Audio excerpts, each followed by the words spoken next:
আজকে আমি রান্না করছি ডিমের পাতুরি।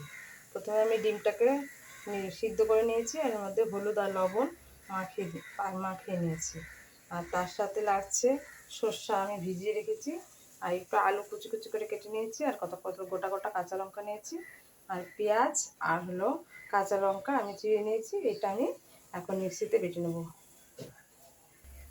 কড়াই আমি বসিয়ে দিয়েছি, কড়াইটা যতক্ষণ গরম হচ্ছে তার সাথে আমি এখন কড়াইটা গরম হয়ে গেছে, এখন আমি এর মধ্যে একটু তেল দিয়ে দেব, দিয়ে এই ডিমটাকে ভেজে নেব।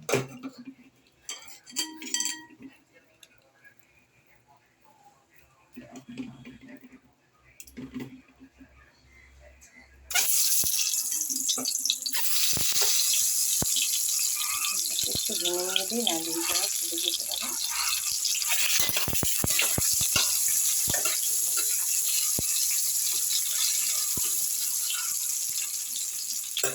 ডিম ভাজা হতে হতে আমি মিক্সিতে এটা বেটে নেব। এখন ডিম ভাজা হয়ে গেছে আমার। এর মধ্যে আমি যে আলুগুলো কেটে রেখেছিলাম ওই আলুগুলোকে আমি দিয়ে দেবো।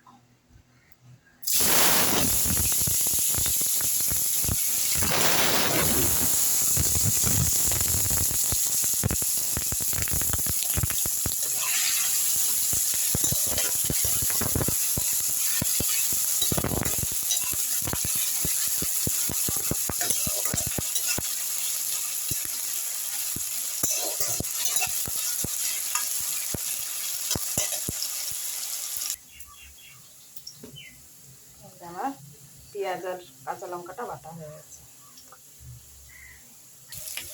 এখন আমার আলু ভাজা হয়ে গেছে।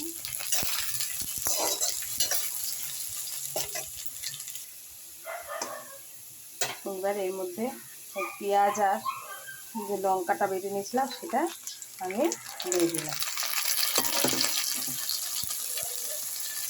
একটু নাড়াচাড়া করে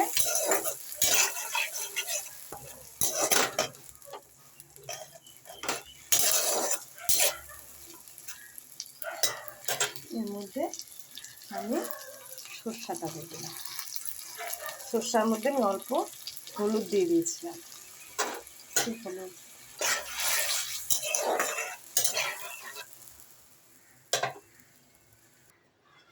পেঁয়াজ বাটার যে এর মধ্যে একটু লেগেছিলো, এটার মধ্যে যেটু জল আছে এর মধ্যেই আমি লবণটা দিয়ে দিলাম। এই জলটাই আমি ওর মধ্যে দিয়ে দিই।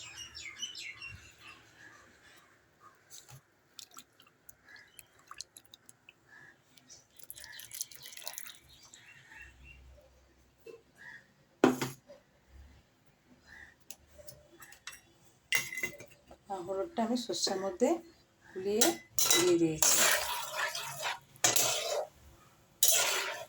এখন এটাকে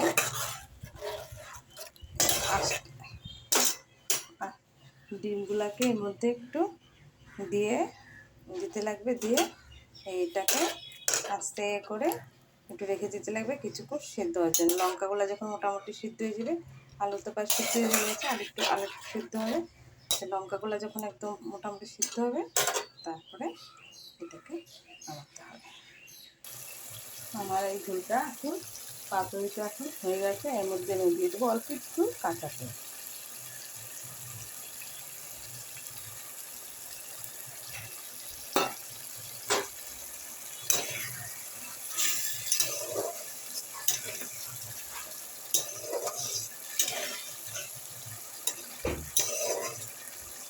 এখন আমি গ্যাসটাকে বন্ধ করে দিই।